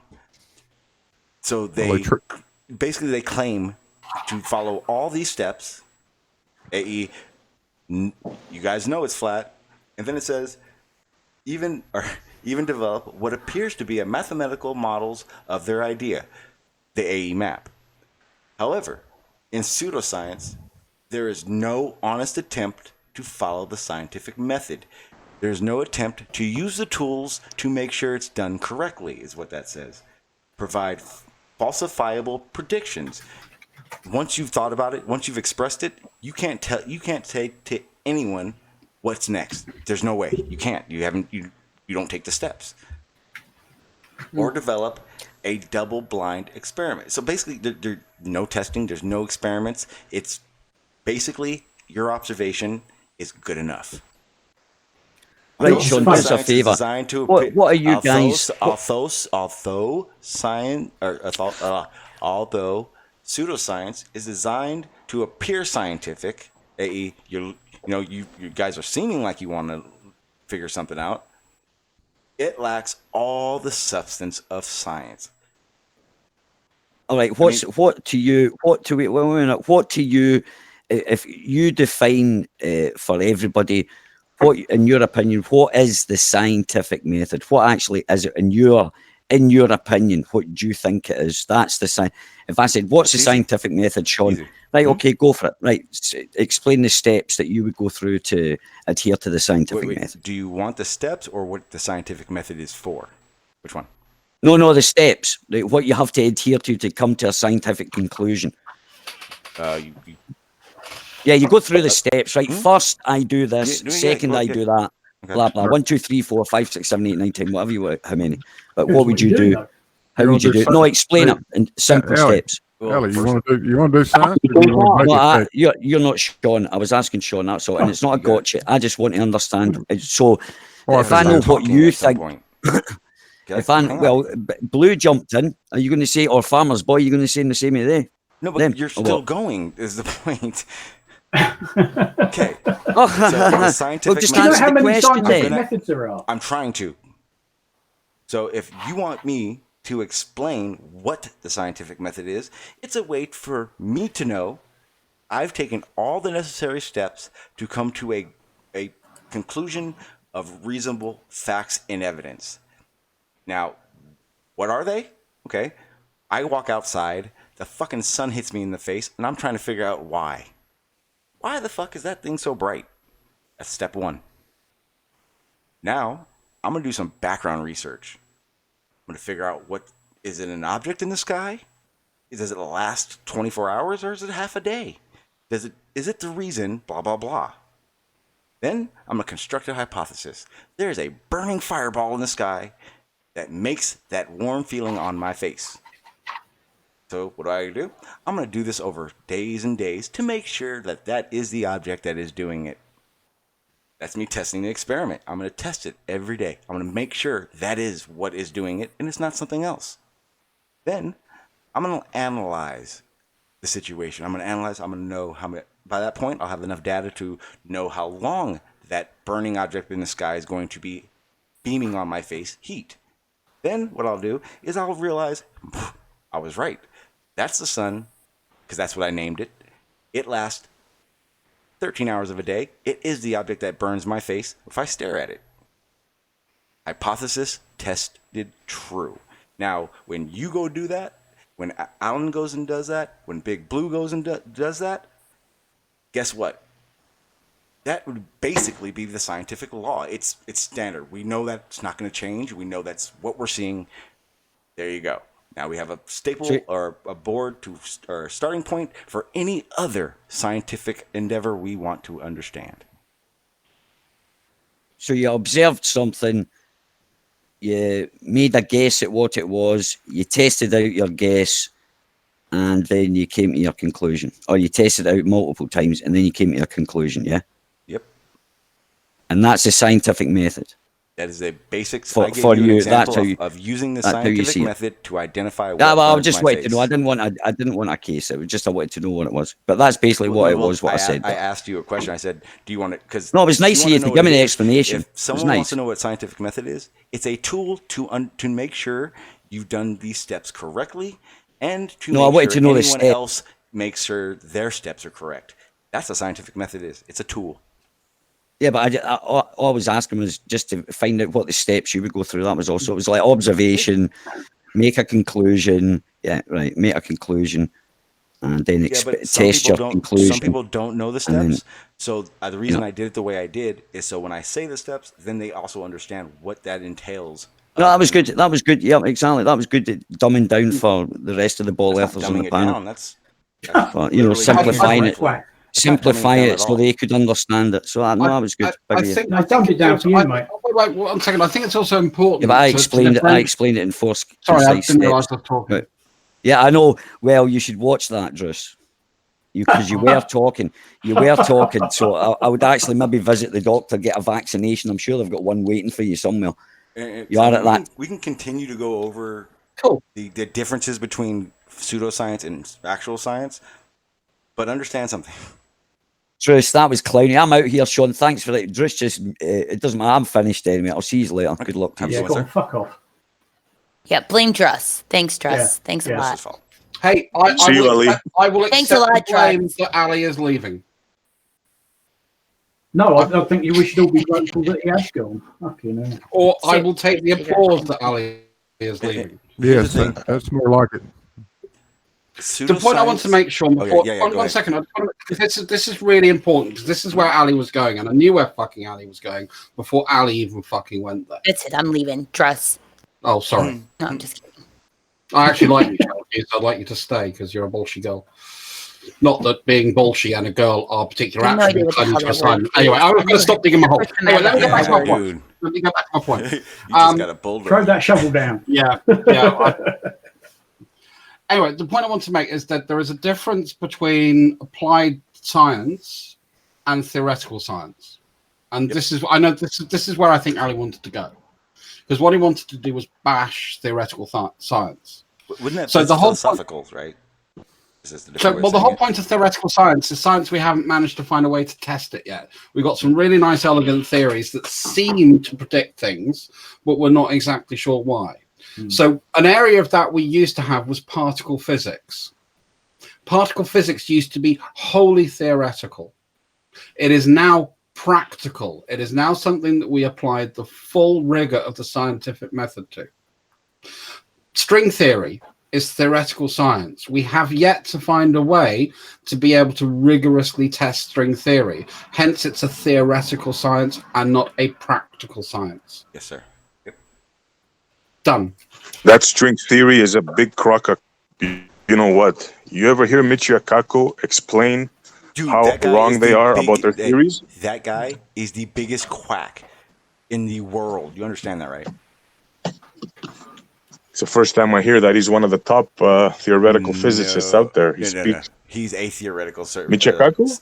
Yeah, he's crazy, dude. Like he comes out with a lot of shit that's just off the wall. He's known for that. Well, that's what these guys do, Sean. These theoretical physicists. That's all they do is come up with crap out of the backside of their, you know what? Wait, where? How? You can test these things. Again, we showed that. You said Coriolis is not ever observed on Earth. And I proved it wrong. I said, hey, then how is it something? That's what they're doing. They're seeing something and trying to explain it. How is that pulling something out of their ass? Even theoretical science has an observation. Yeah, it's a look, when somebody tells you it's a what's it called? Damn. It's a scientific hypothesis that needs a lot more. It needs more. It needs more to mesh, but it's a start. Anybody could say anything.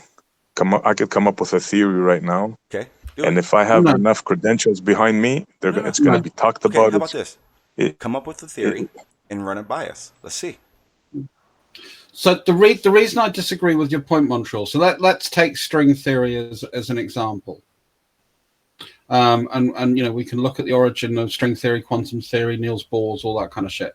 There's a fuckload of mathematics that sits behind all of this, and this is something that can be tested. This is where we are with string theory at the moment.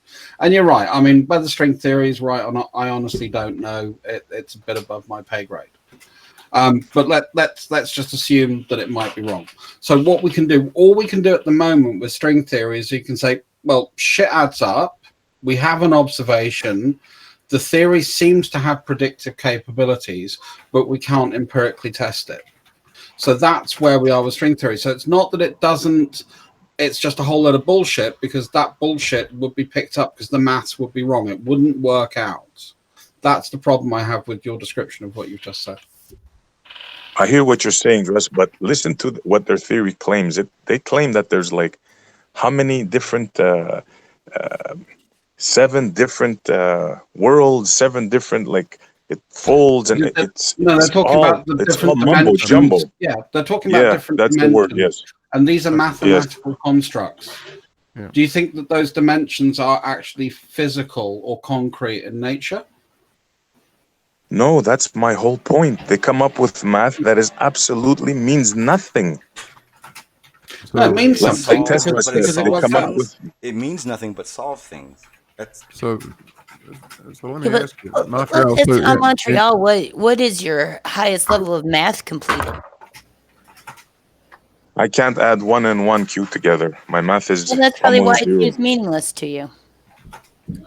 No, that is why I see things clearly. You guys stick your head in a math book, and I look at the whole picture. Well, exactly. I'm happy I did, because if I tried to do a topo, if I tried to design a topo map and disregarded all math, do you understand what all our maps would look like under that situation? Would you even be able to make the map? Or those ones and zeros? I have a question. I have a question for Q. What's your knowledge of math, Q? I took calculus. That's the highest math that I've completed. Calculus. Okay. Second year, community college. And do you feel qualified to understand what they're talking about when they talk about 7 dimensions? Fuck no. No, wait. Who? That's my whole point, Q. That's my whole point. They can tell us whatever the fuck I'll tell you want. the number one reason why is because I haven't invested any time into trying to understand. What are you just mad because they're smarter than we are? Is that what's pissing you off, Montreal? Let me ask you this: Are you telling me that you've never opened a box in your life to see what was inside of it? You've never opened a drawer, not knowing what was inside, just to see what's in there. Are you telling me that's the way you live your life? You're not willing. When did I say that? You're not. Well, that's what you're telling us that these scientists should do. They should not look unless they know for sure what's there.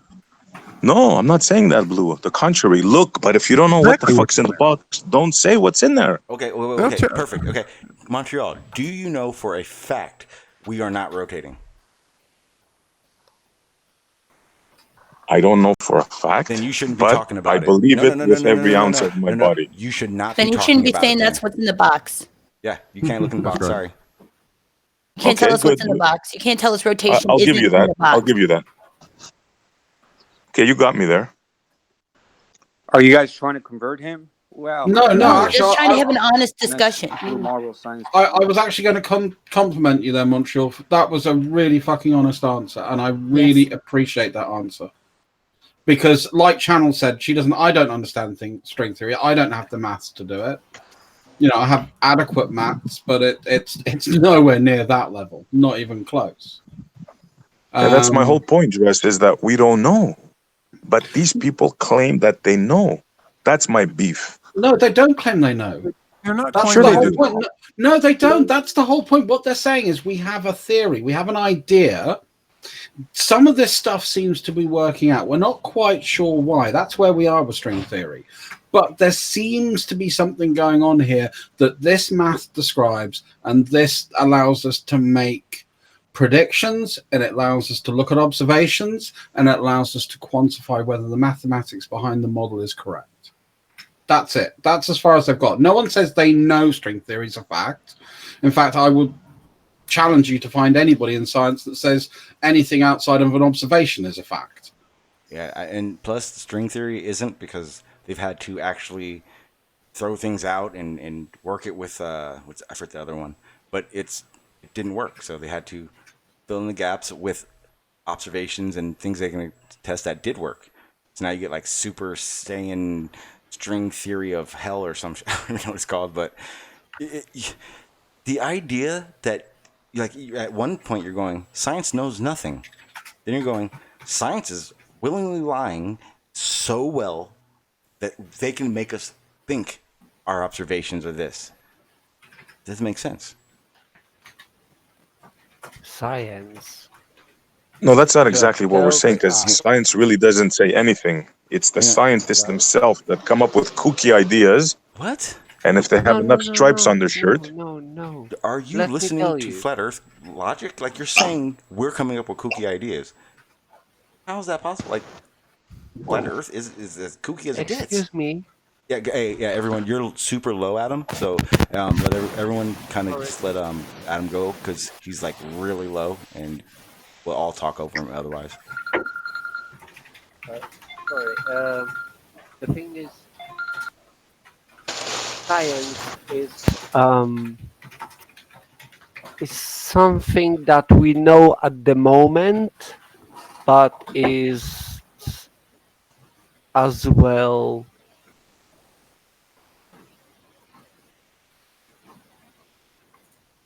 questionable, if that's the right word. That's pretty well said, yeah. Yeah, the thing is, science describes tries to describe the world we live in at the moment with the knowledge we have at the moment. But there is still room to improve the knowledge we have. That's where scientists take place. Big Thank time. you very much. Like, you're well said, Adam. Like 95% of the stuff that we claim that we're supposed to know, they don't know. So that's pretty well said. We don't know 95% of the stuff that's out there. So imagine that. Wrap that around your head. Where did that stat come from? One more sentence. Someone smart a while ago said, "The more I know, the more I know how little I know." Well said, That's Adam. exactly well what I said. learned in college. College taught me how much I don't know. That's exactly true. Mic check. Hello, Check Mike. fail. Hey, Crash. We can't hear you, Crash. We can't hear you at all. Awesome. I was going to ask Howie, but he left. Has any flat earther on here designed or made something that is mass produced that a lot of fucking people use? I think you can count them on the fingers of one foot. Yeah, actually, coffee mugs, T-shirts, frisbees, watches, snow globes. Yeah, debunked. Sorry, Crash. Oh, flyers! Don't forget flyers. Yeah, they produce a lot of bullshit that people use. I meant like actually design something from scratch, but They designed their flyers from scratch, and they do get used because if you run out of toilet paper, I'm pretty sure Nathan just used a fucking free internet template to design his, but Yeah, but the paper's not absorbent enough. I just finished watching the Nathan versus George debate. Oh, that was priceless. Oh my god, that was priceless. That's something else. It really is. That will go down in history, I'm sure. Where'd you find Which it? debate was that? It was Rancy's debate the other night that he everything wouldn't you guys put up. just said. Yeah, Trolls versus Trolls has put it up. Yeah, Trolls versus Trolls. It's on there, and it's I glorious. know something about trolls versus trolls that you guys don't know. Is that the Newton-Nuke, George Newton-Nuke debate? Yes. Yeah. No, that's tonight. I thought George was on tonight. He Dude, it's was already on been Ramsey's fucking Hangout the other night. simulcasted and put into syndication on Trolls versus Trolls, dude.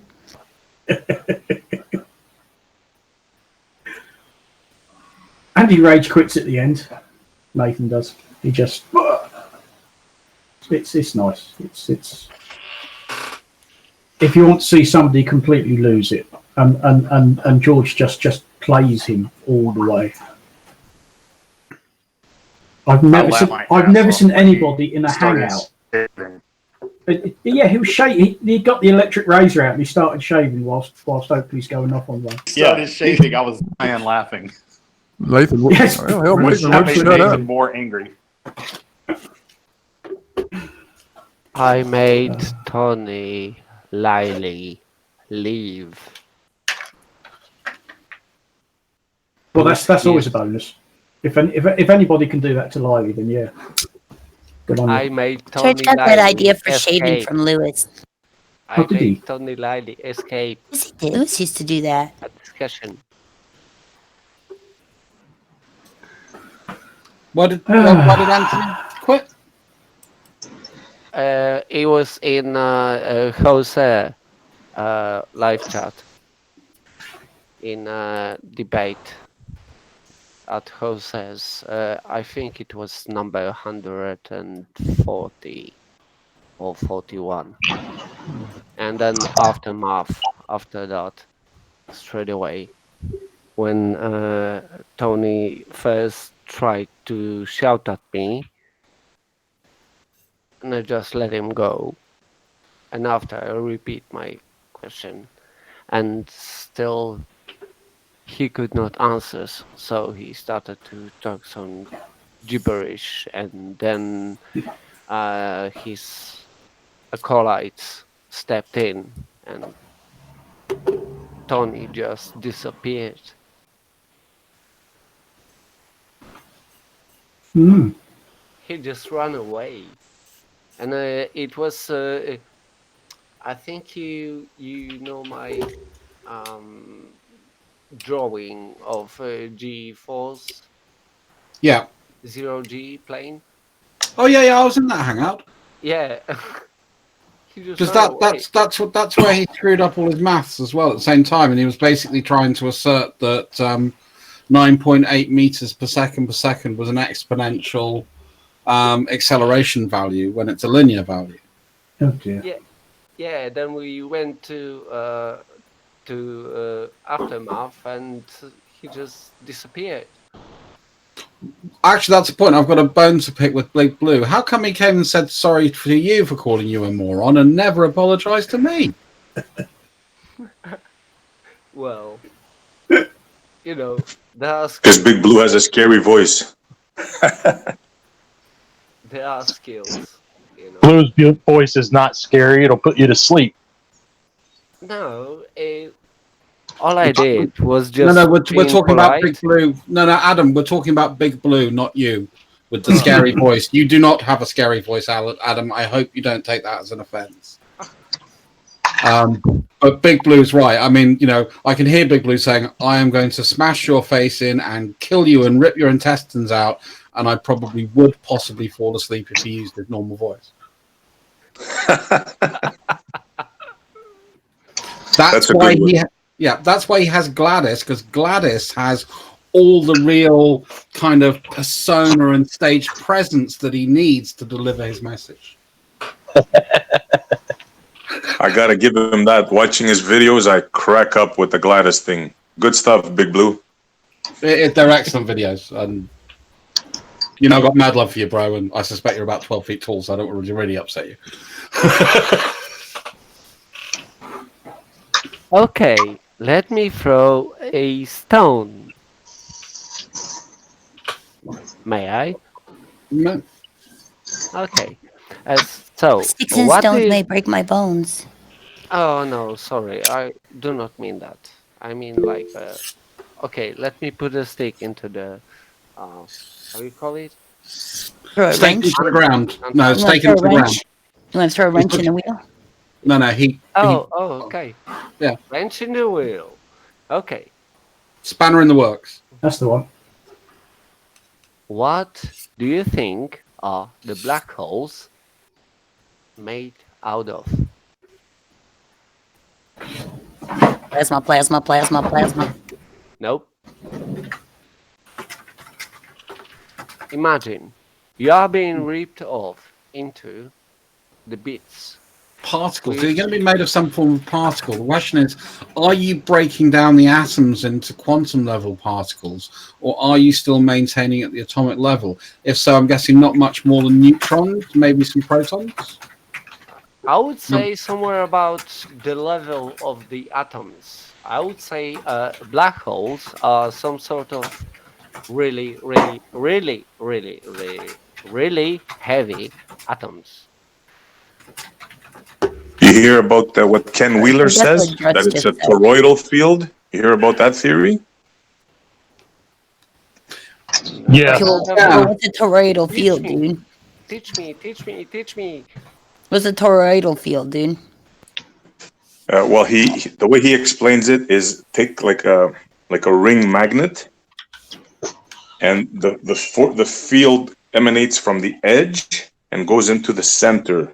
I'm not saying it's true or not. I'm just giving a theory out there. Ah, I know what you mean. Is magnetism a force? Yes. Of course, the force. It's one of the four I'm fundamental not asking forces. you. Oh, sorry. Yes. Along with gravity. The B field. Gravity is a bitch. B field. Next to karma. Strong and weak nuclear, electromagnetic, and gravity, four primary forces. Yeah, thank you very much. This is what I would do if I was a high school science teacher. I would just ask a question, and then I would ask the question to the kid who doesn't know, and I'd let him give his answer, and then I'd let all the kids in the class that did know tell him why he's wrong.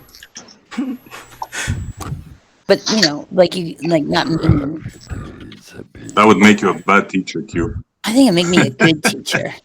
I'm not sure if you guys Q would saw be the a warning. cool teacher. You know what? Not sure if you guys saw the warning or not, but you guys got about 12 I minutes. didn't care about your I know. stupid warning. Okay. I got football practice. My son has practice, so I got to go. Just letting everyone know. Sorry. Are you actually going to leave on time tonight, Sean, or just No, wait an extra 20 minutes for? I have to. Actually, I was late for practice last time because I know, that was my point. So I have 20 minutes up on top of the time I put, but that's how I know I'm going to do it.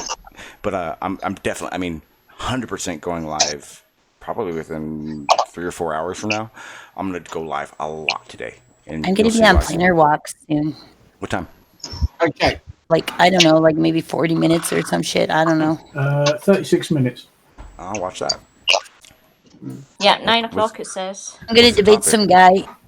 I guess we're going to debate. Well, I'm not really sure what it is, but basically we're going to debate. Okay, I'll accept your friend request. We're going to debate society and whether or not it should be maybe abolished or what kind of change. I'm not really sure what I know it's about society and change of society. Man. And how it's not working or some shit. If anyone's for anarchy, I want to be involved so I can argue against it. That's what Planar Walk wanted to call me. He wanted to call me a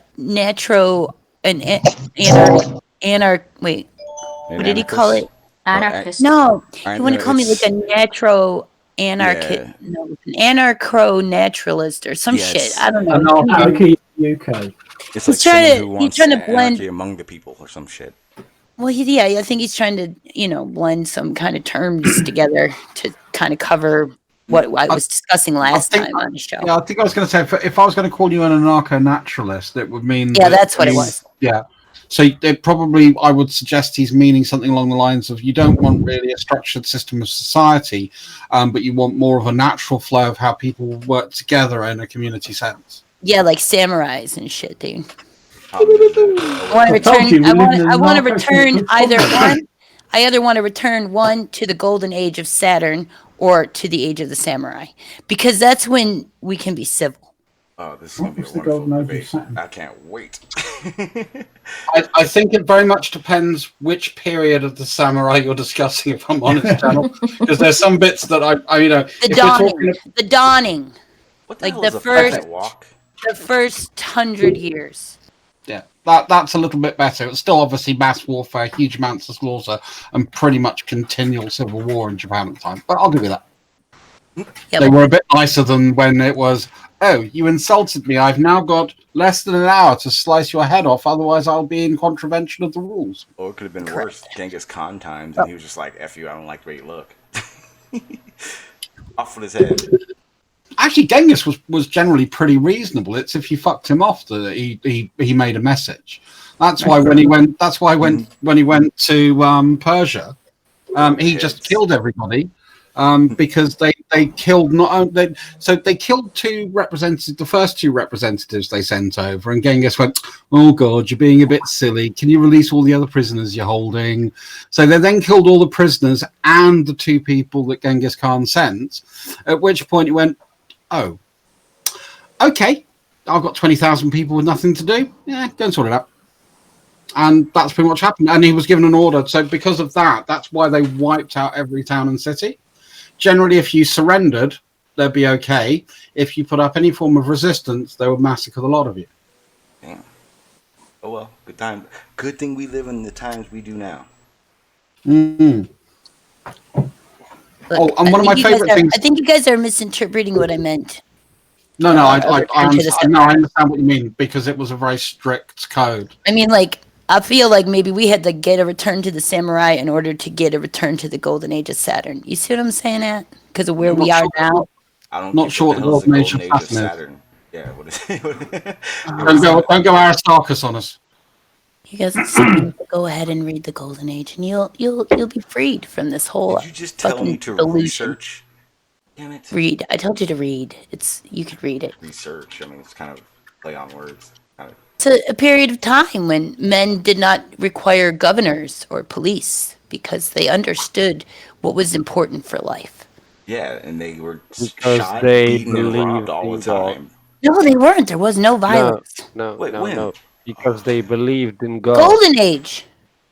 Okay, so this is a period in time where there was no crime.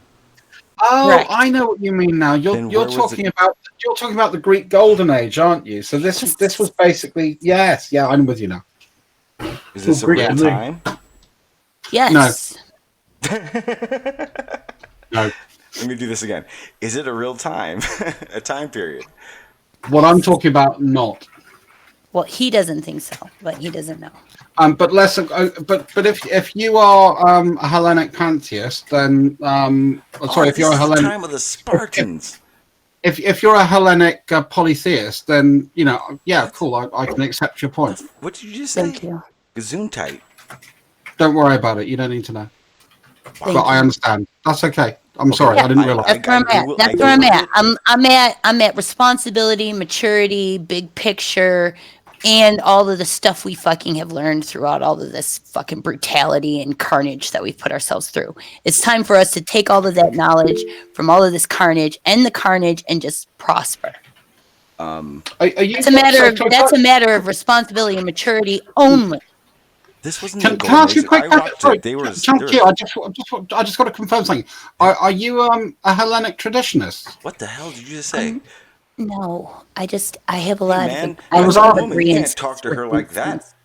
I was asking her if she was a Greek polytheistic pagan. I was literally the fucking. But I didn't want to say that out loud in case she doesn't want to say that out loud. I believe in one creator, but I believe differently the way people do about history. I've never really told anybody anything. I've actually written an entire book based on an incredible amount of research I've done, but it's not completed yet.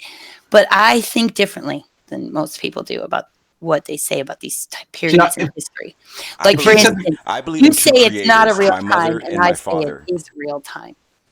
I don't think it's a real time as Hesiod wrote it. So if you're talking about the golden age of Cronus and under the Greek pantheon, then no, that's not a belief series that I hold from my position, but it's one that I can accept that other people hold to.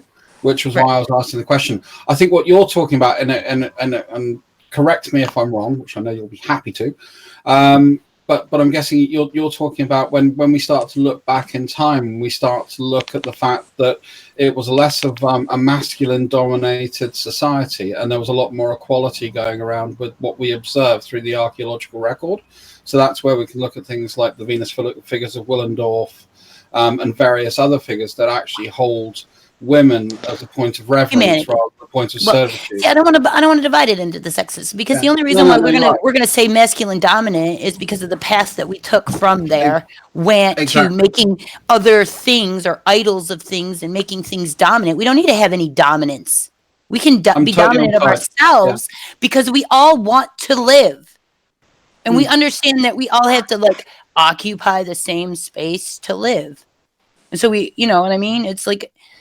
The women, sure, we could say it was about sexism. We could turn it into men and women, but women care about humanity. See, I was like, I'm just going to kind of paraphrase a little bit of some Jordan Peterson. Jordan Peterson says it all the time. He says, women care about people and men care about things. Our society needs to learn to utilize that to its greatest advantages and stop getting caught up on who's being dominant, who has the power, who has control over others, and just work together to create the best possible life for every living being. And that's not just human beings, that's animals, plants, the fucking planet itself is a fucking life. It's impossible. We need to care about that. We will be the bacteria infection that wipes ourselves out. Because we're stupid enough. Well said, Q. Well said. Couldn't agree with you more. No matter how intelligent we get, if we maintain this level of ignorance and stupidity, we will be stupid enough to wipe ourselves out. We'll just do it in a really intelligent fucking way. It doesn't take us to do it. It takes a plague that has nothing to do with our intelligence or. Well, we're recreating the bubonic plague in Los Angeles right now by piling homeless people up in the streets because we can't just make it to where they have a house to live in and a shower to take. Okay, so we're just piling them up in the streets and acting like nobody can do anything about it. And it's recreating bubonic plague. So I don't know. I think things come from the way we live. It is literally a mental issue. That's all there is to it on that situation. I'll tell you where you can find all the best information on how to live the best and healthiest life as a human being is probably a lot of the advice that's given to you in these Bibles. We can take out all the manipulation and we can take out all the control and we can just see the message that's good in it. Then we could just move forward. The Bible says if you have two sets of clothing, get one to the poor. I know, like, you're not supposed to engage in like premarital sex, and I could show you 1,000 ways where premarital sex causes all the strife and suffering for children everywhere that are orphaned and aborted. And wait. That doesn't happen with married couples. That doesn't happen with couples that do get married and have sex after marriage. That doesn't happen. I'm just talking about a responsibility that you're going to have to live up to. You're going to have to stop using these ideas that of what other people are doing as excuses of everybody was jumping off a bridge. I mean, I could just go right there. The problem is that premarital sex was called a sin by the Bible because premarital sex leads to thousands and thousands of unwanted children. And then children suffer, and suffering children grow up to be criminals. Yeah, but here's the problem. So that's not true. You as a society have got to stop expecting people to change the way they are going to be to conform to some standard that it is not human. You have to understand how people are and how they're affected by things and what they actually fucking You need to let people reply, channel. You want people to be able to contribute. You're not letting people to be able to contribute to society. Situation on a. It's not. You can't do. You're correlating a situation with something that happens everywhere. A person that in turn grows up to be a dumbass or does stupid shit. That happens whether they grow up in a good home or a bad home. Wrong. Wrong. So you're telling me there's no one in jail right now that came from a good home? I'm actually going to go have this debate on Planar Walks. Well, I'm happy. I got you fired up. I'm always fired up about this. I ain't never letting them. I'm never going to stop. This is what I wanted to do with my life. One day I'm going to figure out how to get back there. So, one quick point. I've got a message for Sean G. Yeah, what's up? You've got to fuck off because I've been watching the time for you, and 34 was when you're supposed to end this. Yeah, I looked at it as you started talking, so I'm gonna get out of here. Everyone go over to Planet Walk or Planner Walk. Walk. We're Channel Q will be debating, I guess, 2 people. I don't know. That's the way it looks. No, I think I'm supposed to be I'll put debating the one link in the person. The chat. planner is going to be like moderating, but he'll probably also, you know how people It can't resist. says Christmas. Planet Christmas Walk there. versus Christmas versus Channel Q. Yeah, so I guess I'm debating both of them. It's a 3-way, whatever. I don't think we all necessarily agree or disagree, so it should be. Oh, Christmas What? is fine. Is there a I've debate never- coming up or something? I've never actually talked to him before, so I don't know. Chris was really good guy. He's Hello? smart as shit. What are you debating? The Society. Basically what just we were just getting fired up about a second ago. That. Yeah. All right, peace out, guys. Yeah, have a good one, Militant out. Manny. Does anyone have anything to promote before I get out of here besides Q? Because everyone, I have something to promote. Sean, you should leave. You should leave now. That's what I'm promoting, and I suggest everybody else does the same. I'm getting the link to where Channel Q will be debating it, so everyone has that. Put it in. I will be live probably a few hours after that, but I'm definitely going live a little bit later on, so expect that. I gotta try to make sure that I don't get all loud and shit. Yeah, they are. I do know he's. Because people always misinterpret my loud and they think that I'm mad or triggered, but I just really am a metal singer, and I will like practically erupt into song. You know what I'm saying? That's where I'm headed. I'm not headed to being like mad. I'm not gonna call anybody names. I'm not gonna drop any threats. That's not where I'm at. But I will break out into fucking song. That's what I will do. So when I'm getting loud like that, you don't have to ever think that I'm mad. Never think that I'm mad. Never think that I'm triggered. I will tell you if I'm triggered. If you know. But here's the thing. I get so emotional, baby.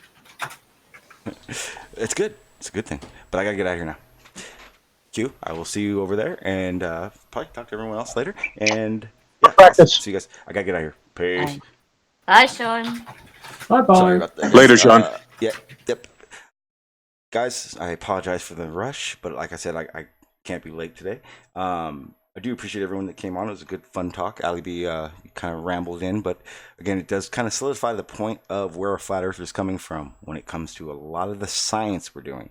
Well, science that's being done. We're not actually doing science. We're doing the philosophy side of it. But most importantly, what I want to do is I want to emphasize on the fact that we're going to talk about this later on when I go live again, because it's the whole idea that flat earth isn't pseudoscience boggles my mind. No, there's nothing you guys are doing that you guys can look in to be honest with yourselves. What experiment, anything that's being done that's not pseudoscience, and then come back and let me know. And if that's the Aaron from Jose's chat, oh, I would love to debate you. I'd like you to be a little sober so you don't get stuck in a hangout. But if that is the Aaron, I challenge you. Jose said it'll be on later on tonight, I think. So, but I'm gonna go live between all that crap. So, guys, see you guys later. Gotta get out of here. Peace.